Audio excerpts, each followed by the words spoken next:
Қазақстан мұсылмандары діни басқармасының шариғат және пәтуа бөлімі түркі мемлекеттері ұйымына қарасты мүфтилер алқасы жанындағы пәтуа кеңесімен ақылдаса келе биылғы Рамазан айының басталатынын бекітті. Ортақ пәтуаға сәйкес, қасиетті Рамазан айы 1 наурызда басталады.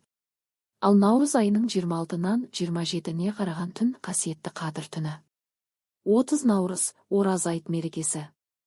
Бүгін бас мүфти Наурызбай Қажы Тағанұлының төрағалығымен өткен Қазақстан мұсылмандары діни басқармасының төралқа мәжілісінде пітір садақасы еліміз бойынша 2 келі ұнның орташа бағасы негізінде 655 теңге болып бекітілді.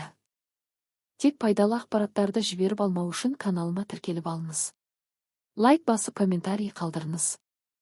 Тек пайдалы ақпараттарды жіберіп алмау үшін каналыма тіркеліп алыңыз. Лайк басып комментарий қалдырыңыз.